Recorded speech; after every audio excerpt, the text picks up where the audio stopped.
morning. I apologize for us running a little bit late. I got stuck in the caramel for the brownie and that's what.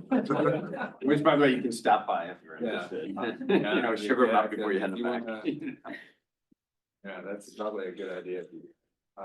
So we don't need to go. All right, well, welcome and let's go ahead and do the pledge. Hey, Jen, since you're wearing a tie today. All right. Pledge allegiance To the flag of the United States of America, and to the republic for which it stands, one nation, under God, indivisible, with liberty and justice. Comments, so we're gonna get the SA 37 literacy initiative. Welcome. Good morning. Where would you like us up here? Yeah. Everybody. So good morning, I'm Marcy Kelly. I'm the superintendent for SAU 67, which is Bowen Dunbar. And today we have, we're going to see first, we have Principal Laura Kruger of Bow Elementary School. And then Mrs. Flanders, who's one of our kindergarten teachers, with 5 of our amazing students who are going to talk about writing and using technology and also some goal setting. So enjoy. Ready for me to start there? Yeah. Okay, let me see if I can. There's no audio, correct? No, that's. Plenty of audio. Oh, hold on. Hey, guys. It would help if I shared the Right over. screen, huh? Yay, perfect. Thank you. Okay, hold on, let me just get this. Who's in the middle? Who's the furry one in the middle of the table? Who's that? Ginger. Ginger. This was the furriest. What are all your stuffies names? What do you got? Shadow. Shadow? Oh, I'm Sonic. What's the name? That's great. So Cooper didn't bring one today, so that's. There we go. All right, so do you see it's on the screen there? We're over here, okay? So it's gonna start. All right, so, You got a baseball. we're here from Bow Elementary School and we're gonna be talking with you about, oh, can you put it in, sorry, present? Yeah, hold on, let me just get out of here. You click through. And we're gonna talk to you about setting some goals and how we do writing in kindergarten. All right, hold on, let me get out of here. How do I do this? So if Kim, you I just may go- need your If you go to help. share up in the top right. Use PowerPoint. Yeah, I just don't use this. So how do I change this? Kim So knows. it's. How do I do? Go to share. Oh, it's covering, yep, right there. Yep, just here. I can see that. Do it this way. Yeah, she doesn't have a Canva account, that's all. Oh, I wonder if, can you sign into your Canva, Aaron? We can, sorry, No worries. I didn't know that. I just got this morning, so I don't.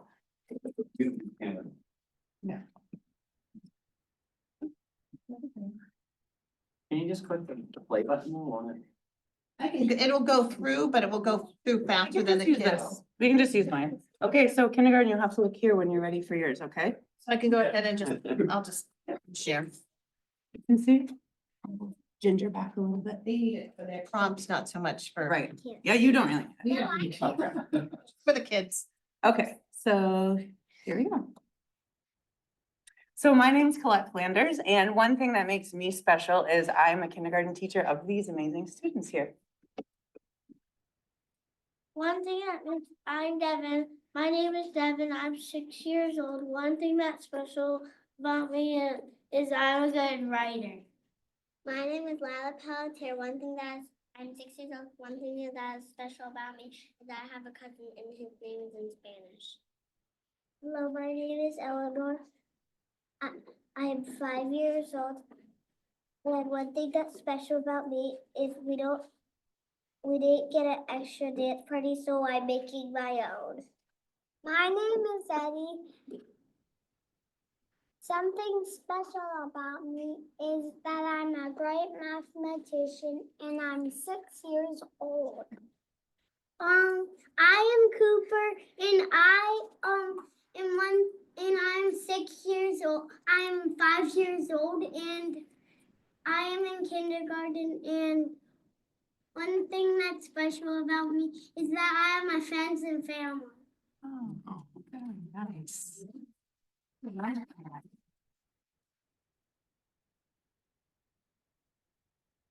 did we do to research oceans? How we research oceans is we read books to ourselves and you read books to us.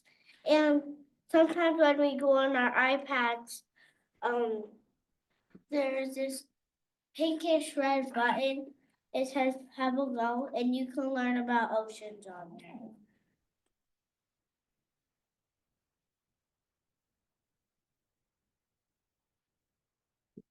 How did we create our ocean collages?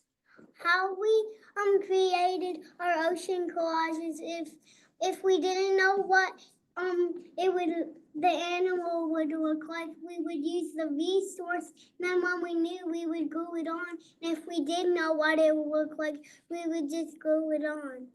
And the darkest blue is the bottom of the ocean, and the lightest blue is the top of the ocean. And the darkest blue is and why there's the darkest blue is because there's no sun.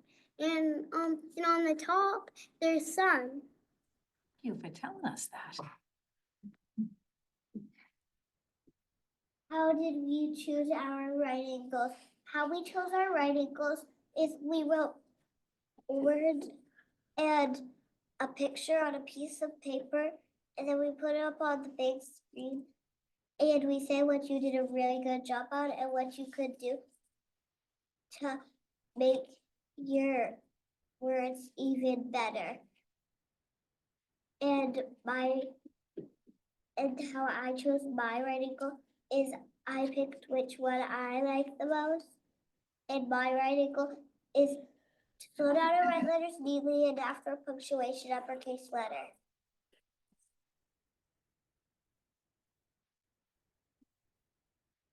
Why does setting up personal goal help us as learners? Setting a personal goal helps us as learners as we focus on our personal goal and we get the personal goal, we focus on it, and then we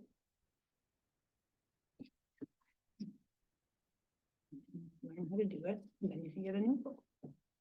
learn how to do it, and then we'll get a new goal. We have goals in reading and math.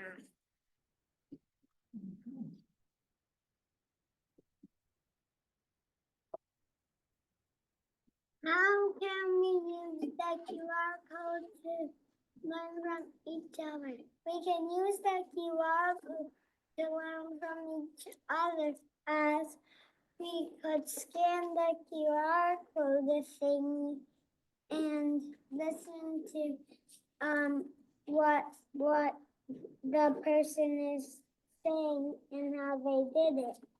And we hang it up in the hallway so people can see it or listen to it. Do you want me to show you how it works? Yes, for sure. Scan it like this, press the button that says drive, and then you can listen. Hello, my name is Eddie. My age is 6 years old, and I'm in kindergarten. One thing that's special about me is that I am so loved.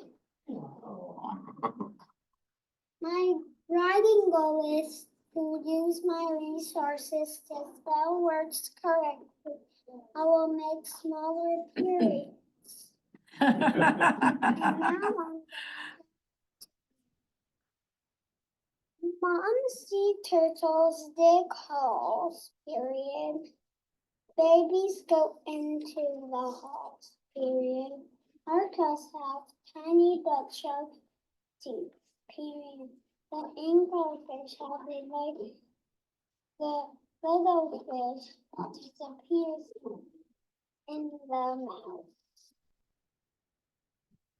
Thank you for He's so good Thank at you for noticing the listening. periods. How? What else did you want to tell them? Now, when we practice saying out, when we practice sentences, we sometimes say out the punctuation, but now when we're reading, we don't need to say the punctuation out loud.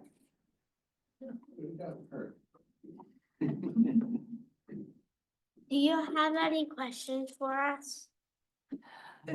So what grade are you in? And what grade will you be in next year? First grade. I might keep them, but Are you excited? Yeah. What's your favorite thing to do during the day? Writing. Writing. Yeah. Lunch? Eddie. I might go into second grade. I don't know after kindergarten. I'm in kindergarten, but I might go into second grade. He's a big goal setter. Six. Oh, I see. Who feels like you got better as a writer? Do you guys, can you tell him, what did your writing, remember we looked at your writing a few weeks ago from the beginning of the year? What did it look like? It's kind of looks like scribbles. We had to go through the stages of writing, right? I was Lila with no picture. So we actually just a few weeks ago looked at how they've grown over the year, and they would say, some of them would say, that is not mine, because it's so different. So we looked at the different stages of writing and they saw how they went through those stages. So that was powerful in itself too. How do you guys like setting your personal goal? Did you like that? Was that something you felt like worked for you? Yeah. Is it hard to do? Yes. Sort A little. Sort of. No. Well, really, that's good. How do you do it? We don't know. I know. Before you answer. I know. Tell us, Eddie. Look at the writing and we see how much we've done and see what we need to do better. And the thing that we need to do better is gonna be our writing goal. Does everyone have the same goal, or everyone is different and needs their own goal? Different. I think I now have the same goal. Do you have a favorite writer or author? I don't know. What about a favorite book? I Your teacher What's reads yours, or you Deborah? read? My Minecraft book. I think I have a Minecraft book at home. I have one. What? I'm trying to love spiders. Oh, we read that one. We were learning about insects, and there's a really funny one. It's called I'm Trying to Love Spiders. Let me know how that goes. It's the Minecraft book and the books there. Saying that. Okay, because I already like spiders. I hate spiders. I love them. I hate them. The only spider that I don't like is wolf spider. The Mercy Watson. Lila likes the Mercy Watson series. My favorite book is this is a book that I have at home. It's called Cards and Trucks and Things That Go. Richard Scary. Richard Scary's book. So those look like you did a lot of work on those projects. What are you most proud of? The writing. I think I'm looking at the writing. I'm leaning toward the picture. The picture. The writing. Hold your picture up. The writing. It's very good writing. I picked the picture and the Bible. I didn't have much time. Thank you. So much for sharing. These are Wonderful. fantastic. Look at them. Thank you for having us. Thank you so much. The theme of your pictures is ocean. Ocean, yeah. I can see those fish. Great job, kids.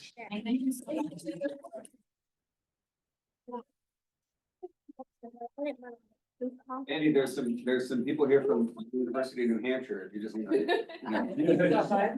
on. How do I get out? Okay, we're gonna let Eddie go first. All right. There, and, that walk around is- For those kids up. For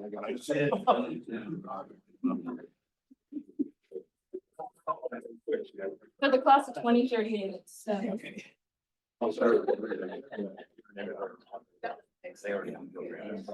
So that type of guy. World. right? I was for it. I mean, the process of read something and repeat it.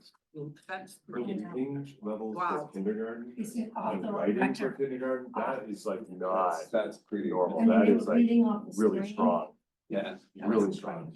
Recognizing periods. Some of the words they were using that they read. They could all correctly pronounce kindergarten. Yeah. You know. Languages first that are reading and writing, they have great language. That was really good. That was for that age. That was unbelievable. We're doing great stuff. I want to learn more about Are the they program, unusual? but I, you know, Is that, so- is that class, is that school unusual? Is that class unusual? I think it's all experiential. Well, but it's also like both, so it's pretty Both. good.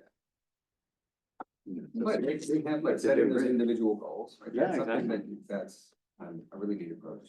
So I think maybe we should learn more. Another important piece is, you know, like for us, we make sure before our children got into kindergarten, they knew their alphabet, they knew their numbers. Useful piece.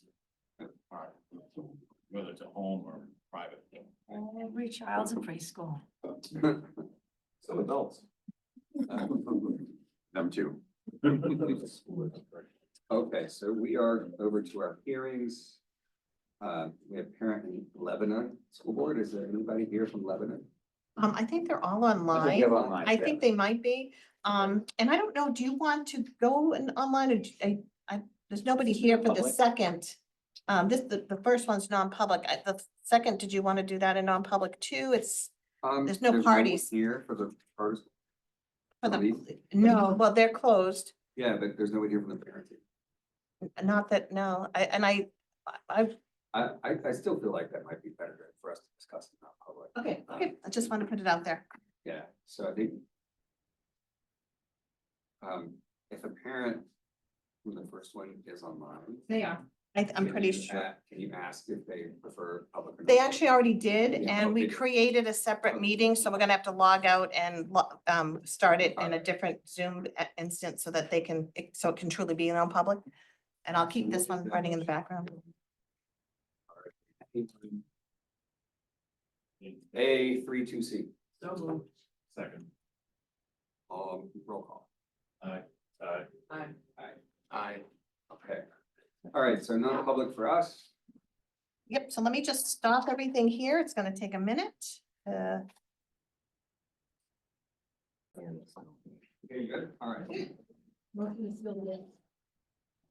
Second. All in favor? Aye. All right.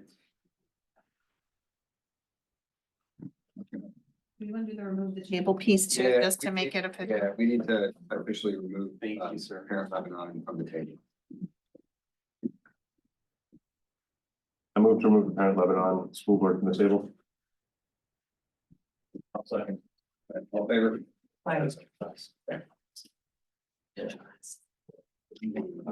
Okay, so we have withdrawal of Lisbon Regional School District.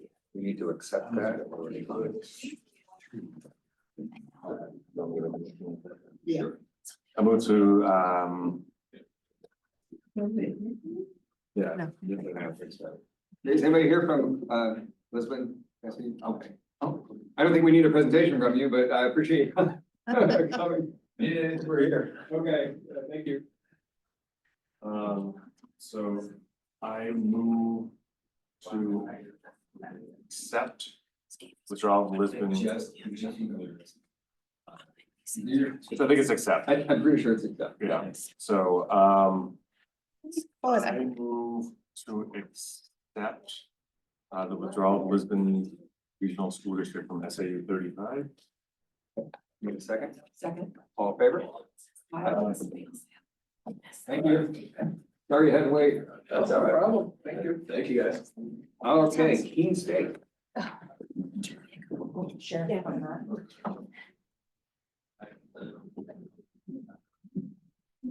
I've asked you to make a motion, like, I don't know. She's gonna place you today and they're not cross her. Definitely. Watch out. I think we're really just accepting the results. Yeah. As reported Yeah. by. Exactly. Hey. Good morning. Laura Stone King, Bureau of Ed Prep and Higher Ed here at the department. I'm the administrator who oversees the processes for our Ed Prep programs. To my left is Dr. Anya Sturts out of Keene State College, also a CTE chair, and to her left is Dr. Catherine McCurdy from UNH Durham, also a CTE chair. So they're going to play double role here. Okay, great. So we have two eliminations. The eliminations require a change in the current approval. As outlined in the executive summaries, we'll start with Keene State. They have 3 of their science programs that are closing. I would just capture that this is part of the larger work that's being done between Keene State College, UNH Durham, UNH College of Professional Studies out of Manchester, and Plymouth State University. Yeah. You have any questions for Keene State? I guess could you elaborate a little bit, being new to the board? Hi, how are you? I guess the first thing I think of is, are we educating teachers in the state of New Hampshire? Yes. We have teachers coming through or? Yes. Okay. So, so unfortunately, what you see here is just a very small snapshot. Yeah. Right. We have 11 institutions that currently offer approved programs of varying licensure areas and varying degree levels up to and including a licensure only process. So there are still other programs specific to these, plus the 3 There's a science positive ones. Side to this, because when I Yes. see this standalone, Yeah. I'm like, Correct. okay. I believe, were you here last month? It's like, well, Okay. like the same thing, I was thinking the same. Okay. Yeah. So I think I did provide the program book, which will be updated, periodically as these come through. So that you're able to see collectively through the state, what's offered and what's not offered. But these are strictly one pathway, which is New Hampshire's approved programs that lead to an educator licensure. And I would say for Keene State, these programs were put on hold by the administration about 4 years ago. And I have advocated and hoped that we could bring it back, but unfortunately, we can't hire someone to lead it. But we did ensure that we stay consistent with our assessments, our courses and everything. And we just have our last cohort graduating. I'm a huge advocate for science ed, so this is not an easy proposal to bring. So appreciate that, yes, you did give us that beautiful book of last meeting that I then promptly put on my shelf and I don't have it with me. All these apps that are being eliminated, they do exist at one of our other institutions. Yes. So there's still a way to. And I will say too, that Brian, Catherine, Kate and I have really been working, and we still have to type up our notes, but we're trying to create pathways across the USNH as well, and ways to support students if they're interested, to create ways that, so that we have messaging to give to them that keeps them within our system, and also where they can get licensed in those areas. And for those of you who don't know, Brian is Brian Walker. He's the director of the Ed Prep programs out of Plymouth State. And Kate Shumway Pitt is the director for the Ed Prep programs out of UNH CPS out of Manchester.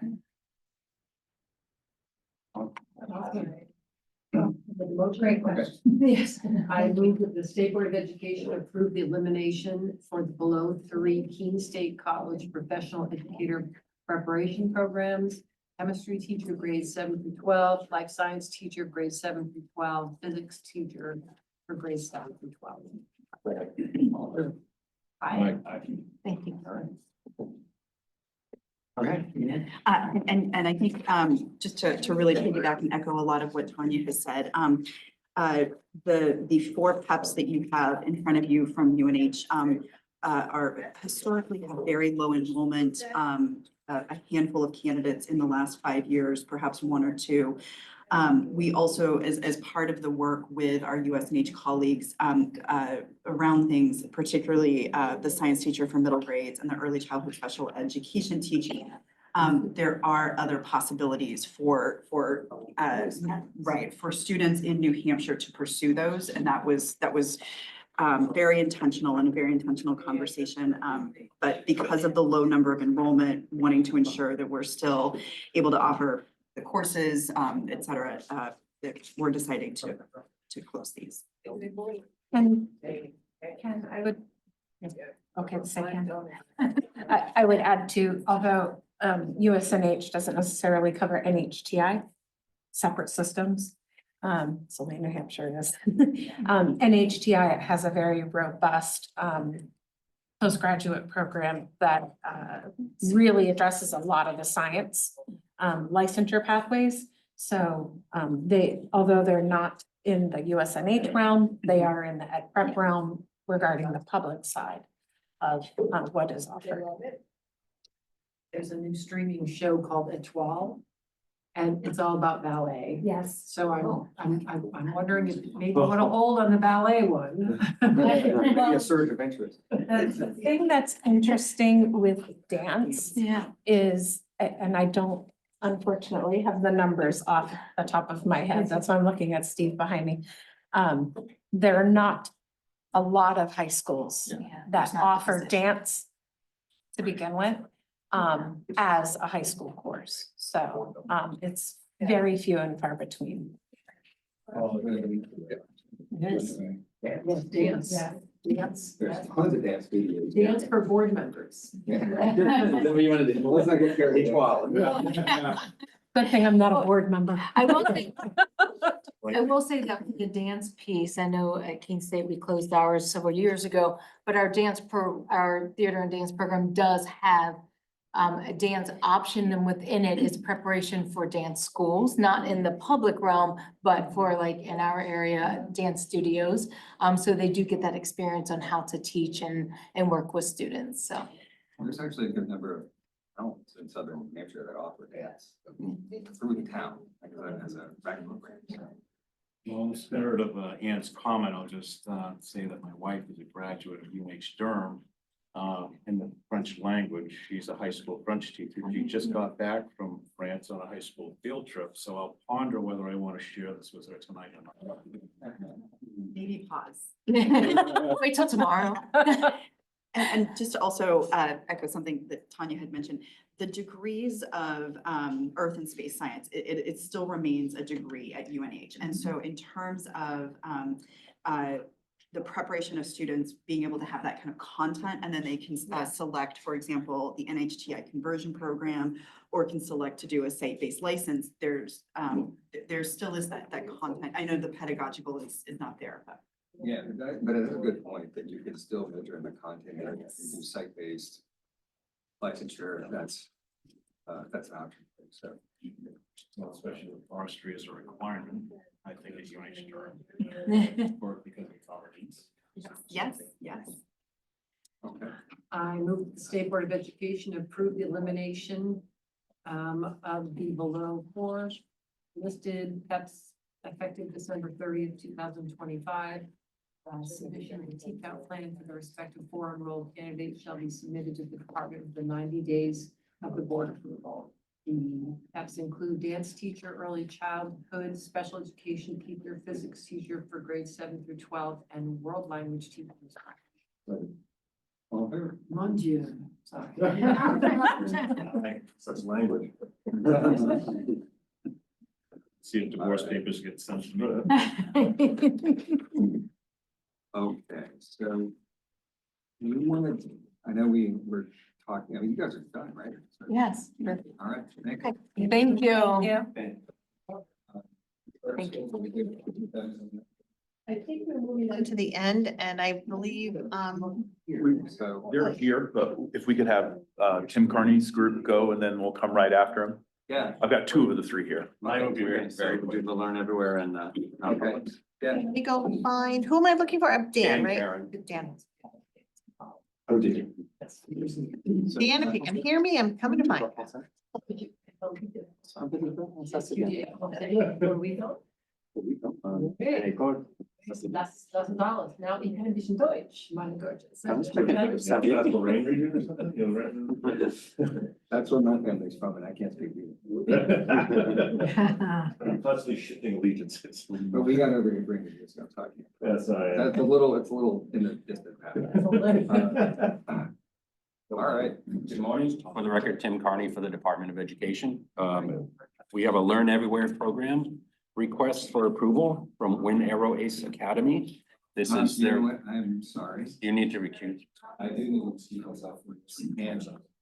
And there's not without others. If Jim Bricconi comes back.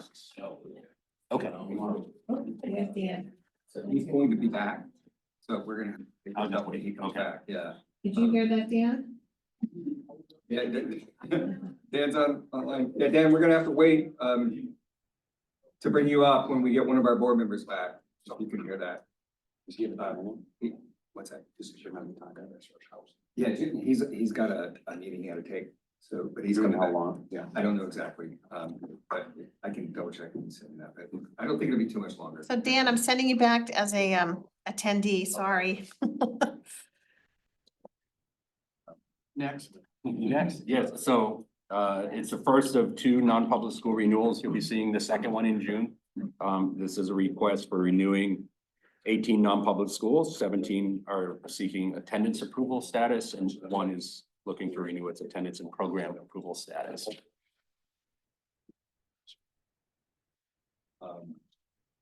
Discussion?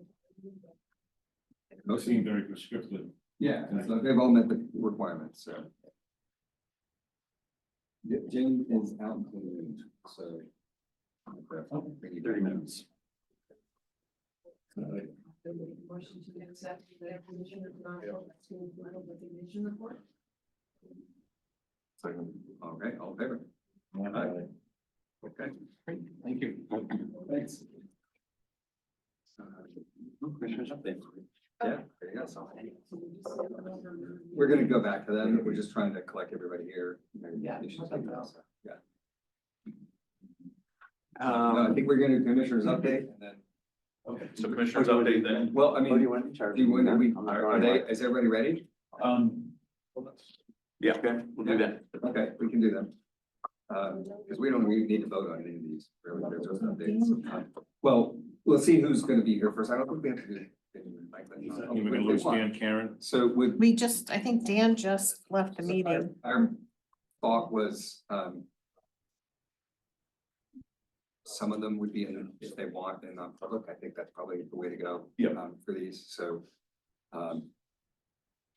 Maybe we start with Benjamin Franklin and then go. we'll go then Franklin first and then move to the Is non-public. anybody here from Compass? Um, I don't think they're here, are they? Compass has not been, Franklin is, but they're waiting on their board chair. Riverview is here in full and ready to go. They were first. Let's do them, but we'll have to go to non-public for that. So moved. We're at non-public under RSA 93. Aye. Roll call. Aye. Okay, so we're. Yep, let me close. Let's move back into So non-public. we're going to non-public. Okay, hold on. What's that? I just spelled Jim. Oh, I'll take yours. So should I fix up the room? For the record, I'll introduce Clayton Wood, board chair for Benjamin Franklin Academy, and he can introduce the rest of the team for their one-year review. Yeah, thank you, Cal. Pleasure being here today. Our new dean is Brian Murphy. He's been here since about November. And Patty. You guys are welcome to take a seat. Yeah. Patty Humphrey is one of the founders and also a contributor. Michael Pont was one of the founders as well and a teacher at the school. John Oki, he's on the board, takes care of our new buildings and all our buildings. And he also is a parent. And Diane, where did she go? Young ladies from. We have Diane Ryder is our secretary. So it's been a while since I've been here. I just wanted to add one quick thing to the record. I think you have a record. I wouldn't have been involved with charter school without the commissioner. 2022, he did a dog and pony type of thing in Wyndham, if you remember this, talking about school choice. And one of the things that came up in the discussion was the charter schools and the 194 RSA and all that stuff, and I was intrigued. So I talked to him after the meeting. He handed me his card. I called him on Monday. He didn't call me back, but he had Tal call me back on Tuesday. And here I am. So, and this is Diane, right? So I want to just kind of give you an update. I know, want to apologize. We are late in being here.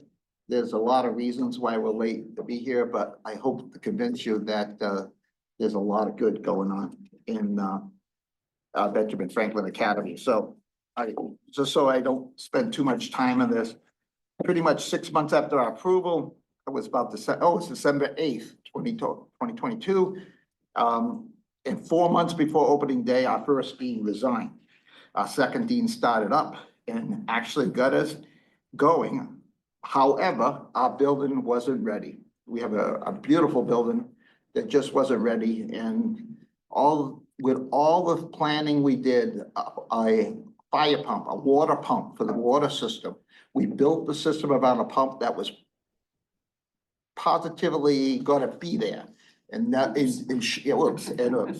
So what we had to do is very quickly move to a local church they were just amazing, the support and everything. But just imagine, you're starting the school first time, and I think at that point we had about 70 kids at the beginning. 52. 52, okay, 52. 52 kids, and we had to move our classes in and out at the end of the week because the church was obviously using it for other things. I won't go with all of that, but however, we were at that school until March. So you talk about, unforeseen and just people, the teachers, everybody just had to do things that we couldn't even imagine. And a lot of the things just didn't have any lasting resolve because we weren't in our building. So finally in March, we were in our new building, which is wonderful in Chichester, in Loudon off Chichester Road. We focused our efforts and got ready to go. We were ready to go. We had issues, but nothing terrible. Very happy. 2 weeks into the second year, Dean Hayes calls me in for a meeting. So I'm not sure what the heck's going on. Turns out that he needs to resign due to medical reasons. So this was a quick test of our resolve, the passion, commitment, and vision of the school. We're pretty much dying. And it felt that way. It really did feel that way. So prior to this event, so I'll tell you, I'm gonna try to tell you good things versus bad things. Prior to this event, the board had operated with a more hands-off approach. I was told that, hey, my job is business, the administrator's job is the curriculum, and we should keep our nose here, keep our nose there. Don't believe, if anybody tells you that, don't believe them, okay? So we took out a more hands-on approach at that. And through that process, it became evident that we learned a lot of issues that they were all check marks in our minutes, in our thinking, and again, that hands-on approach isn't good because you don't really know what you're checking off. That looks like what we need. You really got to get involved with this stuff as we are learning now. So, and the 1 year report, I knew about the 1 year report being due, and I was hoping the dean would do it. And, we tried to make concessions with him to get it done, but his medical situation got worse and worse. So the 1 year report wasn't the highest thing on our list. I'm sure it was on your list. But, us not being here was just a critical decision that we had to make. So the whole thing was a wake-up call.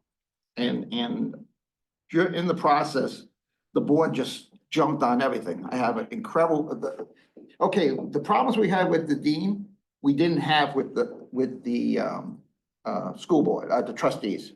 which is wonderful. We have the main group of people were in there all the time, right from the beginning. So once people decided to pick up certain things, Ryan's not here, he's good with, the budget.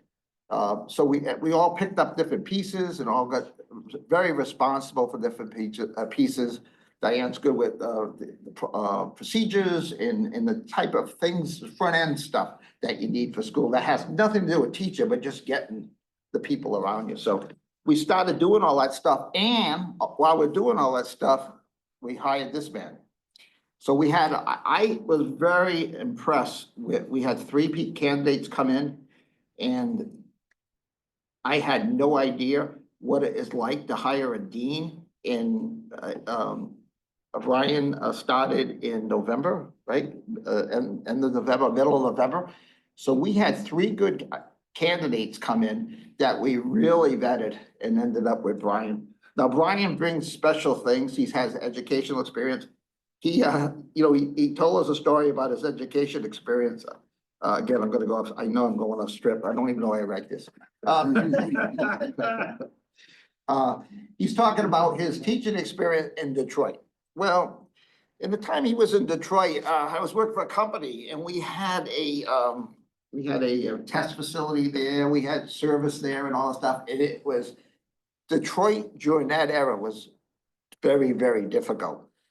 We closed down that facility because of problems we had, so I knew I almost felt like we had to send in a team to pull these guys out.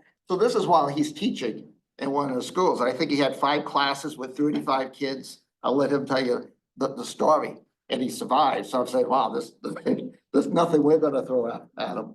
Then on the other side of the coin, he's good with the SOPs. He's had businesses. He's a made type of guy where he, knows how to make money, knows how to put things together and get them to work. And we were at the point right now that we had a lot of deficiencies that we were seeing, and a person like that would really get us to that place. So let's see, background. I talked about his background. I think that's all I really need to say at this point, other than the fact that I think we are doing very well, very proud of all the work that we've done. And we're here to try to convince you of that. And also that Benjamin Franklin will be everything we promised December 8th, 2022. So. Thank you. Anybody have any questions? Well, I've got a question for you, Mike. First of all, thank you for your service. This big guy, doing your 50th anniversary is coming up. What do you guys have planned? Actually, the week right before vacation, so that was the Friday before vacation. Yeah. We did Lexington, Concord, and Bunker Hill on the same day. Wait, you actually physically did the? Yes, like I brought the 8th and 9th grade down, we reenacted each battle, like videoed it, reenacted the battles at Lexington Green, like shot heard around the world. Then we got on the bus, went down to the North Bridge, reenacted there, and got on the bus, went up to Bunker Hill, did it all right there, so. I know a 12-year-old who will love to attend your school. Yeah, and doing it, we didn't know if we were gonna make it, like, we're like, if traffic's, we didn't know, but we got lucky, nailed it. And we actually had like time to stop for ice cream on the way home, like absolutely, so. Okay, now you just sealed it. I didn't want to attend your school. Were the kids in full costume? Okay, so that's the future, right? So this was like the test run. And like, we're gonna do this trip every other year with the 8th and 9th. And yeah, next time will be, the hats. All right, so I gotta ask though, what did they reenacted the battle? What did they use for weaponry? Oh, yeah, but next time we'll. Massachusetts border. Yeah, right. But the Bunker Hill one went really well. We had like one line, we had like where John Stark had the flank, we had kids on different sides, different angles for the cameras. I think it's gonna be good. Bunker Hill or Breeds Hill? Oh, sorry, I mean, Breeds you Hill, get a yeah. little technical there, yeah. But it was great. It went, yeah. So I gotta tell you, having been a Boy Scout leader, just Google marshmallow musket. Mhm. They love it. They love it. I think I could. Eat it when you're done. You can, well, I wouldn't do that, but super fun. Yeah. Super fun. Yeah, so that's great. Out of the 1,500 men at Bunker Hill, 1,000 were Granite Staters. Yeah. That's, you know, Massachusetts just gets all the credit, but it was us. Mhm. Anything else for you guys? So Clayton, I just want to say thank you for your determination on this and, you know, what you were saying about the board. Just stepping in when it needed to step in and just, you know, we understand we have charter schools, from time to time that will, the board is hands off and lets the director, just sort of do his thing and then things fall apart.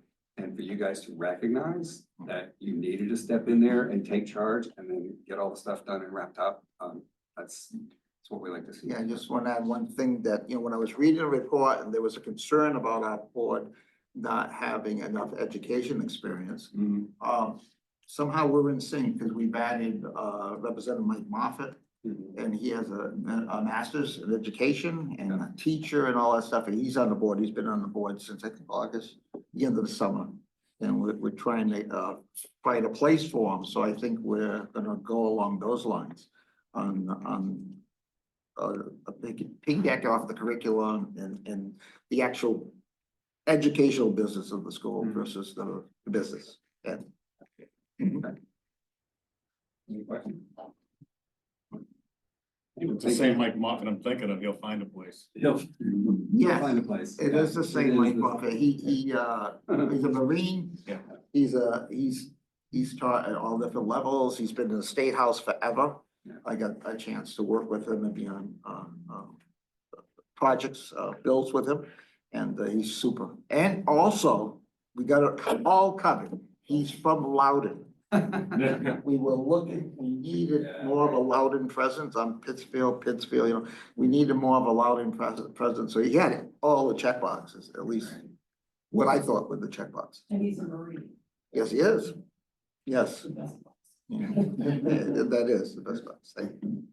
Are you a I Marine? two active duty Marines. Thank you for your service. Wonderful. All right, well, thank you guys very much. Wow. Appreciate it. Looking forward to what you're gonna do in the future.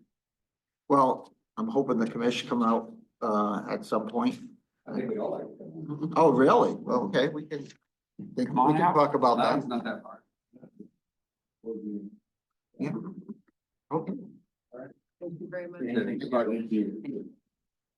And just as always, I know you guys probably know this, but just as we would like to remind charter schools of this, like Tal and his team, like everybody's there as a resource for you.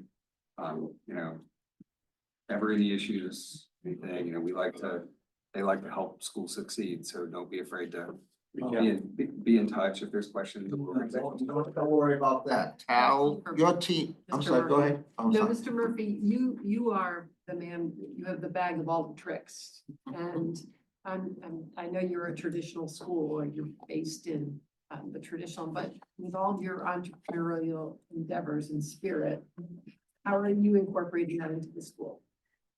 So, I mean, at the moment, I'm not, but the plans, well, actually, that's not true. So like, we have a school store, for instance, right? It was a little structure that was purchased, I don't know, a year ago or so, whatever.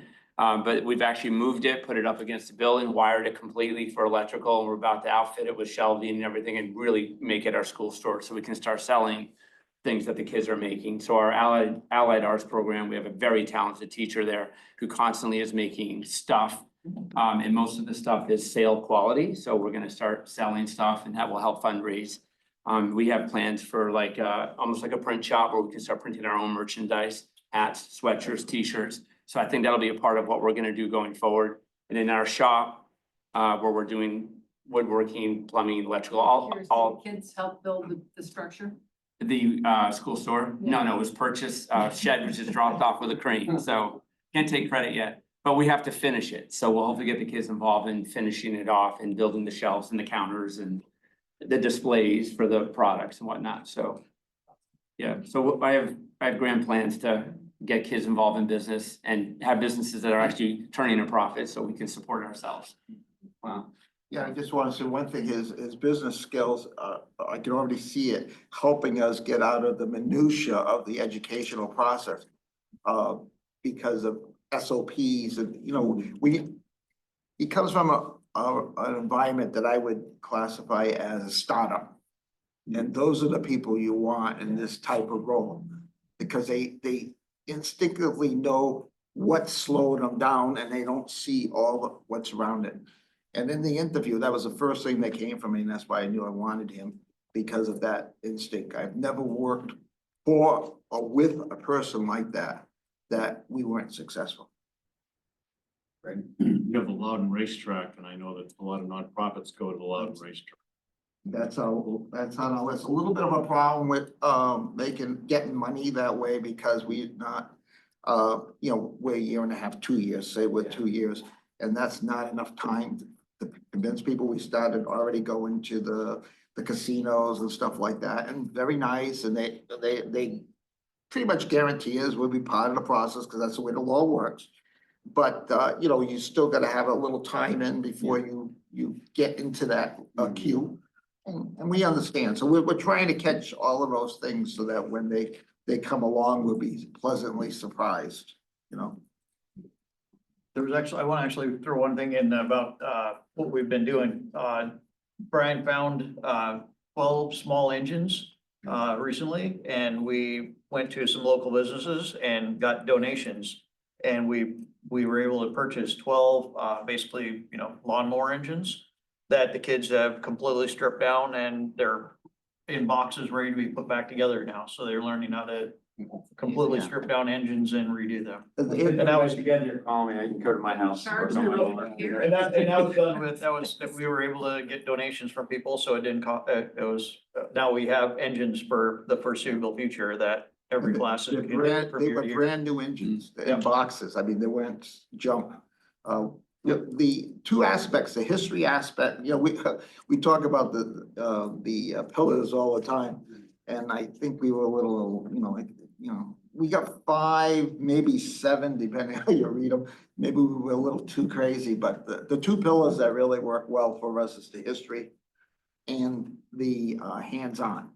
So, what's that? Toolbox, yeah, we got toolbox. And, even with the stuff at the State House, I was at several meetings, and, we can't build housing and all that stuff, and someone over there told me, we don't have people that know how to build them. I said, wait a minute, we're not talking about rocket ships here.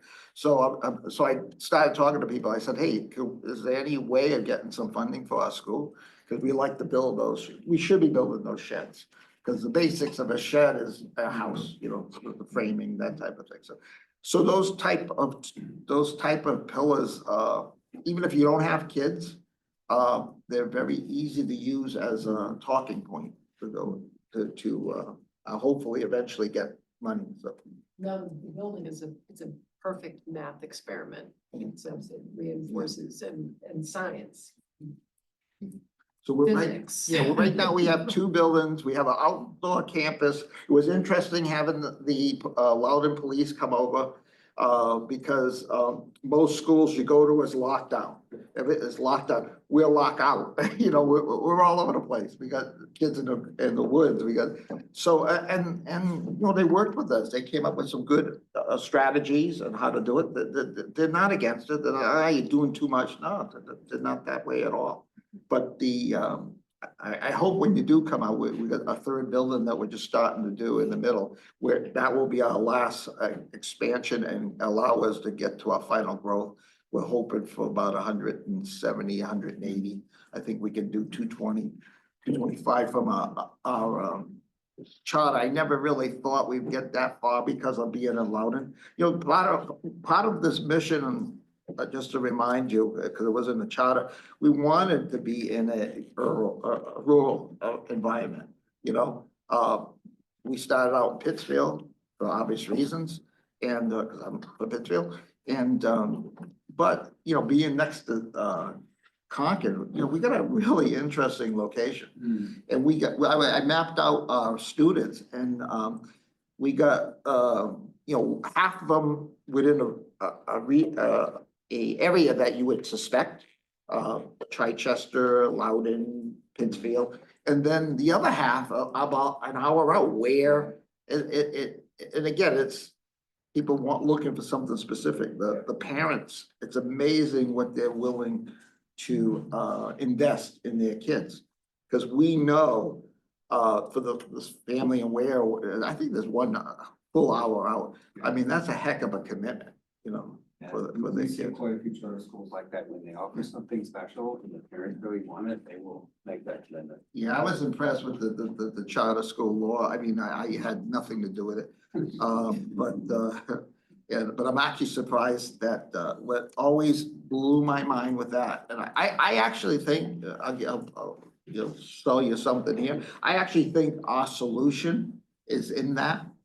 This, and I'm talking for the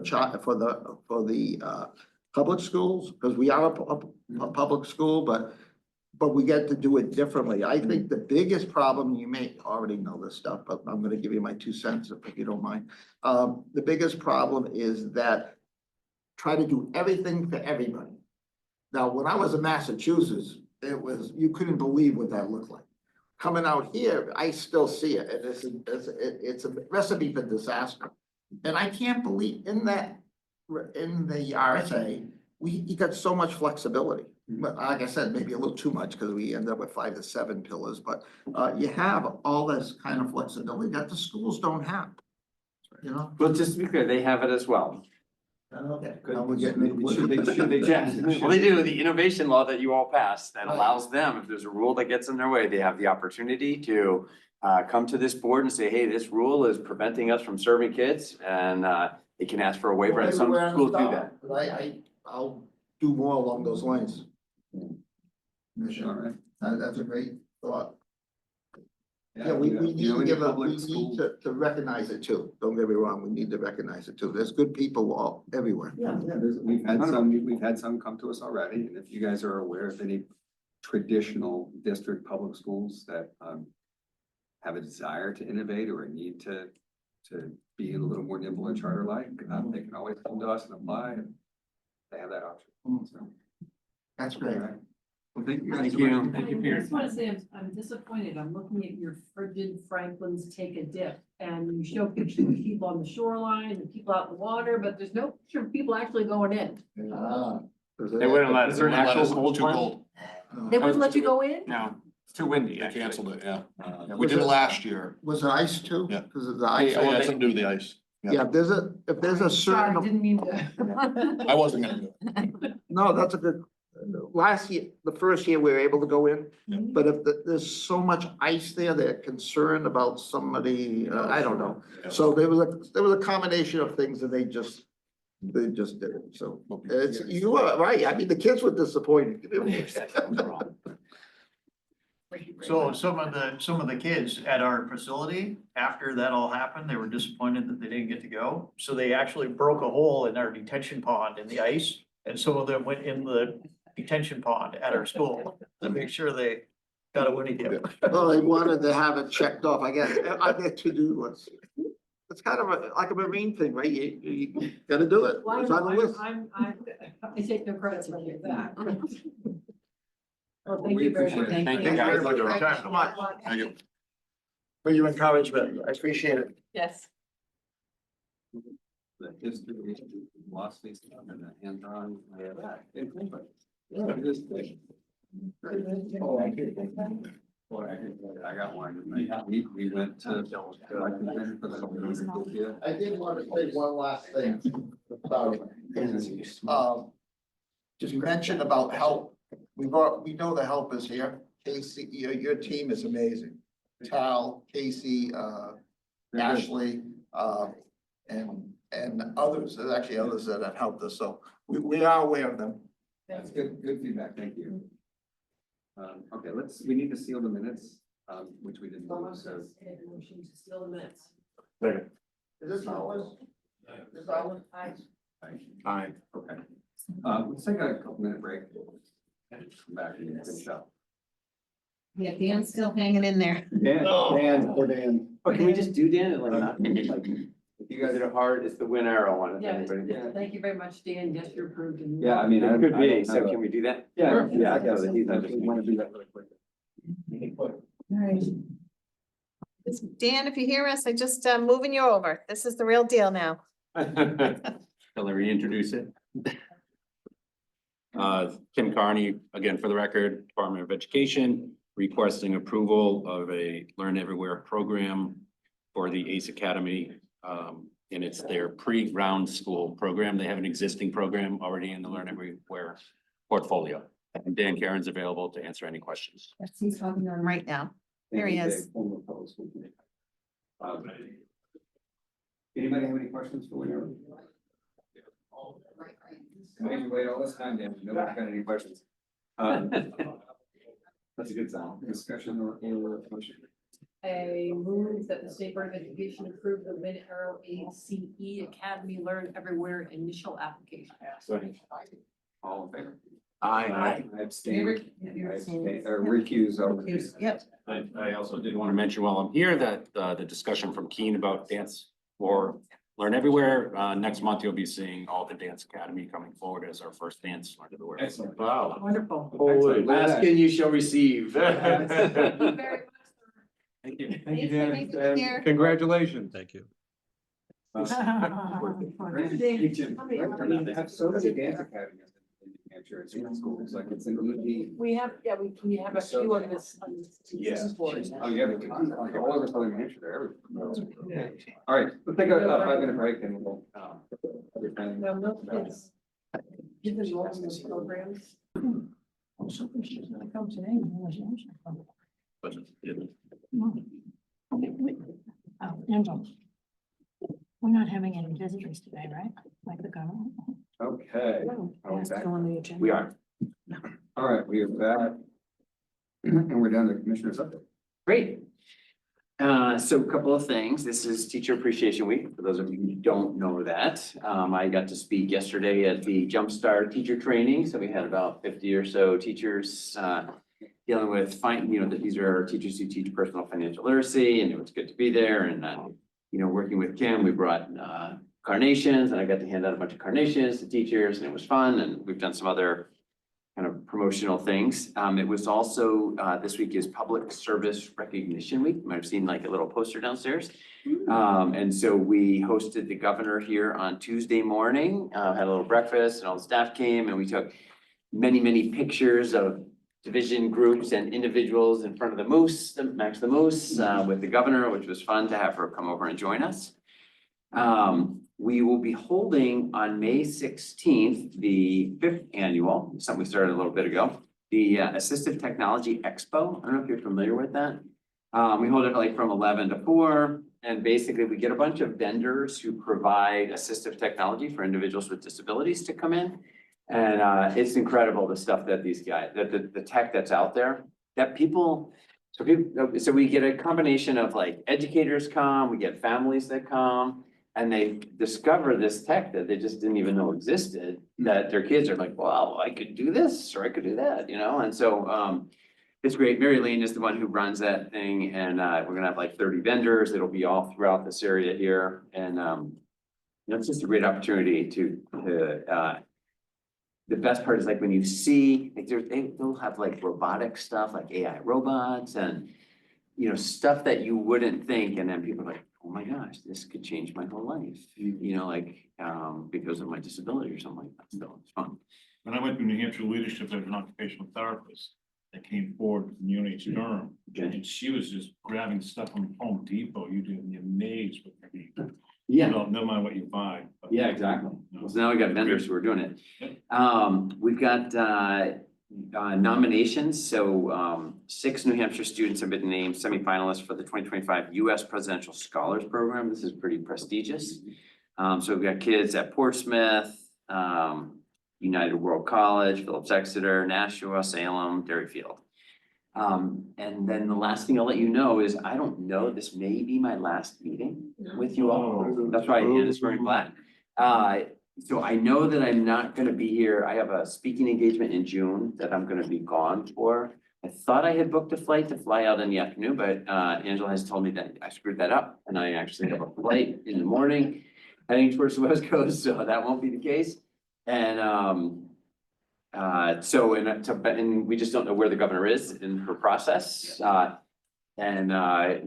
I may still be in carryover status. I may not be in carryover status or not, but I just wanted to say thanks to all of you. Some of you have been on the board longer than others, but I appreciate all the support over 8 years. Serving as Commissioner of Education has been a delight and a privilege to every day just focus on the littles and make sure that we're creating opportunities in the state of New Hampshire. I feel comfortable that we have made a tremendous amount of progress towards my goal of trying to make sure that we have many pathways for students. And I still, some of my, Hall of Fame accomplishments are maybe not the kinds of things that you think of, but Learn Everywhere is still one of my favorite programs. And when I think about the fact that that program went into effect over a House and Senate joint resolution to prevent me from implementing it, I'm like, score. When I think about some of our other programs that were, have come into existence over lawsuits by the NEA or the AFT. It just means we're over target, and we're glad that we were able to get those things done. And so it's been a privilege to serve the state of New Hampshire. Well, I just want to say thank you. I think you've done an amazing job. And I think, most people out there don't understand how much work you put into this and that you're like always working. Oh, About that. Early in the morning, late, yeah, He's always working. Yeah, exactly. A ton of work and just the dedication and the focus on improving outcomes for kids. It's just been, you really made a difference. And I think we all appreciate that. And I think one of the, there's a lot that happens under the radar. The restructuring of the department was, I think, just huge, making this place work so well, hiring good staff. And we heard it from Clayton just now, like this charter school team that we have together that you put together. Caitlin too. And Caitlin too, like you guys, but you got so Put her many, in the basement? so many good staffers Just that are enough, making a I think. difference. Right? So they're making a difference every day. Yeah, we've got a Like, great team at right? the Department of Education. But that started at the top, like putting that team together, putting all these other teams together that we have great dedicated employees who've been here a long time, but a lot of new employees that you brought in that are doing just really remarkable work, phenomenal jobs. And, Ann and I were just talking about this earlier, like how many people we interact with as a board in the department who are stellar. They do their jobs really well. We rely on them. They're high quality. And, that I think is a testimony to your leadership that doesn't get press attention because it's, you're in the building. Things But- at work usually don't. Yeah, Exactly. Yeah. But we notice and appreciate it. Yeah. I think that's part of your legacy. So Great. And No, just for the record, can I also say so the. And we're not gonna get all emotional. I'm not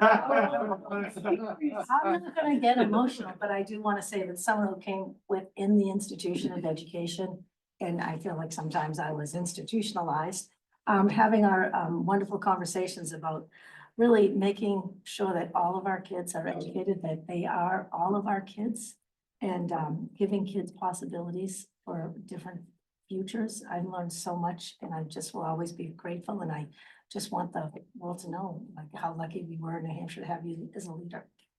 How privileged we've been. I'll say as a board member, having come here in 2004, 2000. Oh my gosh, you're gonna complain? No. I already did that, so Okay. you can look at it on the record. But 2004, 2005, around that time, I came here as a local school board member to talk charter school. And 100% turnaround. When I came here, I was like, basically, I was almost discouraged by the department to look into that in my own school district as a school board member. And not only that, but finding out that I was actually kind of coming to this building instead of the rat hole down the street. I was in up for it, yeah. Andrew sent me the direction, and I'm like, wait a minute, this isn't where I'm supposed to go, is it? I'll pick that up and just speak to charter schools in general. I mean, parental choice, school choice, charter schools. Since you've been around, the sky's the limit. I mean, charter schools have boomed, have blossomed. And I'm here because of that, and I want to thank you. Thank you very much, Frank. Well, I mean, that what you guys pointed out, that hostility to something like charter schools, which was clearly the case for a long time. And then having the department and following the department, the board, be more receptive to that and more encouraging, but also, and I think this goes back to the staff. Making sure the accountability, so being encouraging and helping facilitate the growth of charter schools, while at the same time, making sure the oversight and accountability is there so that they succeed. There's two parts to that. I think that's just a tremendous accomplishment in New Hampshire. And you can see the difference in the number of approved charter schools before Commissioner Adipole got here, and the number of approved charter schools after, and big night and day story. I know the work is still out there to be done to promote your work. I have a colleague that I've been chatting with Christine about, this young person who was taking a CTE program and was unaware of the Career Academy, that maybe she could accomplish the same goals by going through the Career Academy. So so why didn't she know about it? So the work is still out there to be done Absolutely. to promote all of your work that was all for the kids. And it takes my breath away every day. Everyone's spoken except Angela, so I guess. Okay, yeah, So oftentimes when people find out I'm on the board, like one of the first questions I get is like, what's Frank like? Like, that's the question, like, no offense, Drew, but that's the question. Right? From like both ends of the political spectrum. And like, my answer is always the same. You will never meet anyone in the state of New Hampshire who cares more about kids. That is like hands down becomes so evident just over like about 7 years for me now, having the opportunity to work with you, and your fingerprints are on so many things that have helped individual lives. So we can think about the system, and we can think about there's real human beings whose lives are better because you're a commissioner of education, like that. Like That's that awesome. matters. Yeah, that is awesome. And to jump on that wagon, you gave us the courage to really stand up for kids. Because it wasn't the thing to do, to be a board that supported families to the extent they needed to be supported. And that's front and center every time family has to come here. Yes, I'm never gonna apologize for helping a family learn that. So. I just wish you were commissioner sooner when my kid.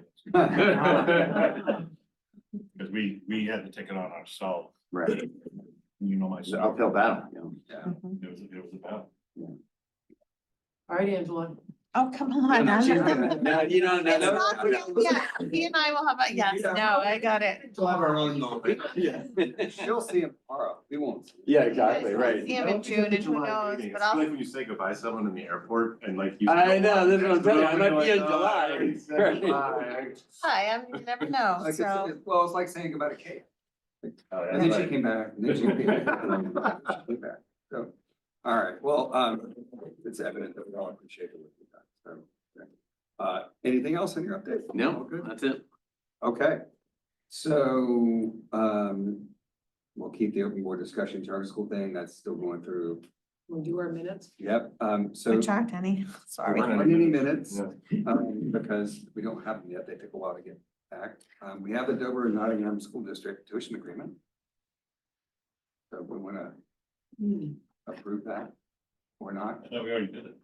Not this one, Dover and Nottingham, we didn't do yet, that's the tuition There's agreement. no one here to ask questions. And it's on the consent agenda, it's not a, yeah, so it's either up or down. Yeah, so you make a motion that we This one's approved. approve the Dover Nottingham tuition agreement. Second. All in favor? And I have to be honest, it was kind of my fault with the meeting minutes. I always give them a due date. And I don't know what, I typed in May 28th instead of April 28th. So that was my fault. So I just, don't ask me. I just. Sorry, we'll get them next month. Okay, anybody have anything else? What about the letter we received from the feds? Which one? Which one? I'm sorry, something about, Safe schools. dangerous schools? Yep. Yes, so I can address that. So, Safe Schools is a law that's been on the books for a very long time.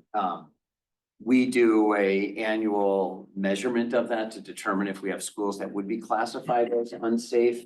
In my tenure here, one time we had a hit, which we had a school that had a certain number of reported violent qualifying incidences that would have resulted in that school pivoting to a safe school environment. When we then went in and looked at the actual incidences that happened, those incidences didn't qualify as incidences that would have resulted in them being a safe school. Our measurement is, I forget the exact number, but we do kind of like a 3-year average in terms of the number of incidences that would kick a school into that category. And we've not had we've had nobody who has met that criteria since we have done it. And for those of you who don't know, what that means is if you're designated a non-safe school, which means you hit a threshold of violent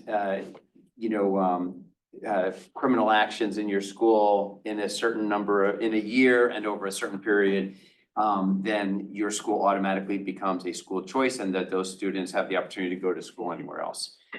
We did do a preliminary look in the letter from the feds, they were just telling us to make sure that you're looking at this, but we obviously are looking at it. And they said to take a look at the definition. So we did a preliminary look at it and, to say like, well, if our definition was different, would it result in a different outcome? Had we stretched down and says like, well, you can accumulate these violent instances over 5 years, we may have a couple of hits. So we're gonna get together as a team. There's an individual who compiles that data and just look and see, do we want to propose a change to that definition? Any such proposed change to the definition will probably come back to you all to take a look at and see if that's something that you'd be interested in doing. But that law is really targeted more at states that have high crime urban areas that schools are particularly violent. And so it's not really a law that's necessarily designed for the demographics of New Hampshire. Does that help put that in context? Yeah. It's not like you can't breathe right now. I was but- kind of hoping it was open to interpretation more than the way you. There is the way some you degree framed of that. flexibility in terms of how we define that, and so it's possible, but it's not a wide open kind of a thing. And I think that would really be contradictory to the intent of the law, probably. If you just wrote it, so it's like, yeah. Speaking of school choice, universal choice. Well, I mean, I don't get a vote. It's in the legislature. We've got a couple of different options that are being worked. There is an option that I think everybody can live with that has come through the Senate and is being worked on in the House. And we'll, come together in kind of a committee of conference reconciliation, but I think it's something that individuals who are in support of school choice are going to be happy about. Well, there's also open enrollment schools. So Then we have open enrollment schools as well, but we already have open enrollment schools even. So there's there's 3 bills totally in open enrollment. I don't know if you want to talk to these or you want me to. So as you know, we already have an open enrollment statute in the state of New Hampshire. We have an open enrollment school. Tim Broderick has been here. I think he's presented to you all on that. There are 21 students in that open enrollment school this year. You all were sued too. Actually, it wasn't just me. You guys got sued on that one too, didn't you? We're sued by, about over that. And that is at the Supreme Court right now. The next motion for that will be on June 9th. There are filing briefs, which would be by the parent in that particular case. That parent is represented by a large national law firm. I don't know if you had heard that, if I shared that with you. Yeah. So, who has weighed in for those briefs. My view, again, not my official view, I'm not on the Supreme Court, I don't get a vote there, but I just think it's a slam dunk case that we should win that. It seems the statute seems quite clear and we've applied the statute. So is the parent with us or against us? Parents with us on that one? Yeah, so that's what the school district. Yeah, the school district is We against had you. these 2 cases where the school district said. So essentially, they're appealing your decision up to the state Supreme Court. But simultaneously, there's been legislative activity in that. There is one bill by a Rep. Katie Peternell, who just makes perfectly clear in the law. It's a very de minimis change in the law that just would shut down the lawsuit because it would make clear that this is how it has to apply. And then there's some other open enrollment opportunities. And the next kind of scale up one is that Senator Sullivan in Manchester has a bill that would allow a district with intra-district to require open enrollment. So for example, there's 13 elementary schools in the city of Manchester. And so those schools become open enrollment schools in the city of Manchester.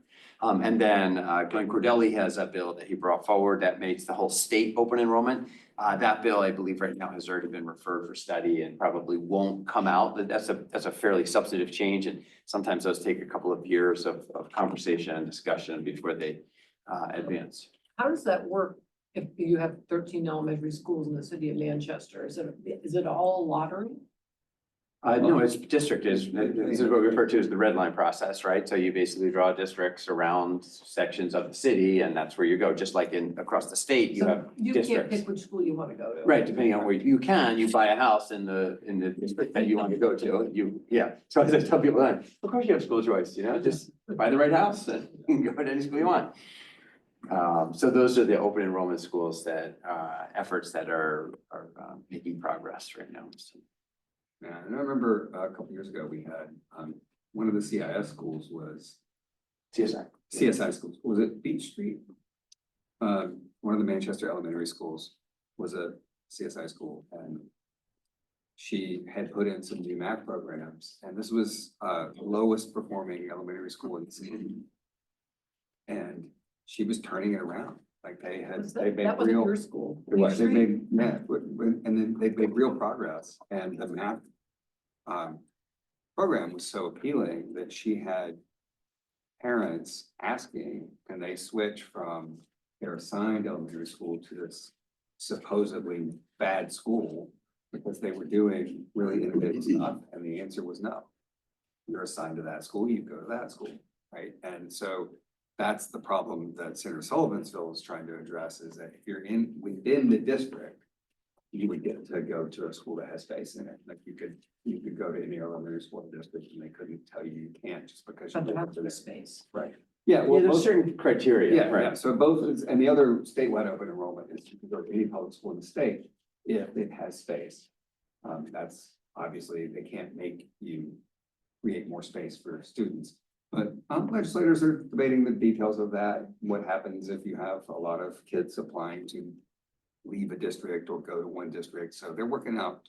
I'm not sure that bill will pass through here. Because I think it's, there are multiple states that have open enrollment in either a big city or statewide. So it's definitely a movement that's spreading around the country.